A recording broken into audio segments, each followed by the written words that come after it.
Hello বন্ধুরা, beauty স্মেকওয়ার্থী beauty আবারও হাজির। সকলকে অনেক স্বাগত আমার নতুন একটা মিনি ব্লগে। আশা করি প্রত্যেকে খুব ভালো আছো। আমি তোমাদের ভালোবাসা আশীর্বাদে পরিবার সুস্থ আছি, ভালো আছি। আজকে আমি তোমাদের সাথে শেয়ার করছি 10ই জুলাই সন্ধ্যাবেলার একটা মিনি ব্লগ। আর সেদিনকে কর্তা মশাইয়ের সাথে আমি আর ছেলে তিনজনে বেরিয়েছিলাম। আর এই যে ক্যামেরাটা অন দেখেছে, ভিডিও হচ্ছে দেখে শুরু করে দিচ্ছে খ্যাঁকা খ্যাঁকা করা আমার উপরে। আর আরেকজন দেখো ছোটোজন তো মানে মাথা খারাপ করে দিচ্ছে, এত দুষ্টামি করে, ভাল লাগে না। এই ব্যক্তিটার জন্য এই খাটের এই অবস্থা দেখে রাখো। এই ব্যক্তিটার জন্য খাটের এই খাটালের মতো অবস্থা হয়, তাই তো? কিছু বল, তুই এটা সৃষ্টিকর্তা তো।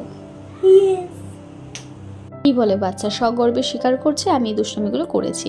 আসলে আমার ছেলে বাইরে প্রচণ্ড ঠান্ডা থাকে, কিন্তু ঘরে উৎপাতের শেষ থাকে না। সেই উৎপাতের জেরে আমরা সবাই নাজেহাল অবস্থায় থাকি। এই আগরপাড়ার বাড়ি হোক আর বিশরপাড়ার বাড়ি হোক, জিনিসপত্র ফেলে, জানলা দিয়ে জিনিসপত্র ফেলে কী সব যে কাণ্ড করে কি বলবো।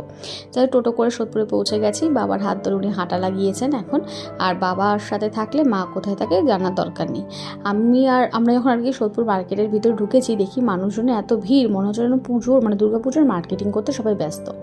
আর এখানে ছেলের জন্য রেনকোট কেনা হচ্ছে, কারণ ঠাম্মি দাদা টাকা দিয়েছিল রেনকোট কেনার জন্য, ওটা প্রয়োজনীয় জিনিস, তাই ওর জন্য দুটো রেনকোট কেনা হয়েছে। একটা একটু দামি আর একটা অ্যাভারেজ রেঞ্জের।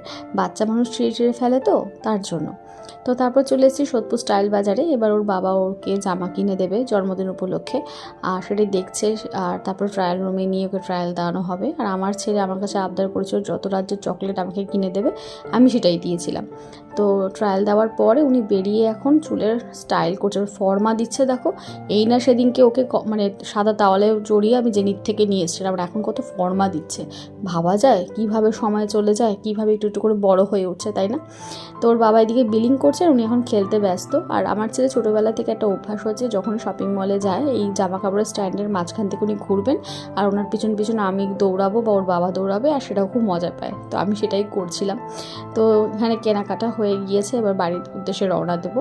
আর এরই মধ্যে আমার কর্তা মশাইয়ের সাথে আমার একটু ঠান্ডা লড়াই হয়ে গিয়েছে।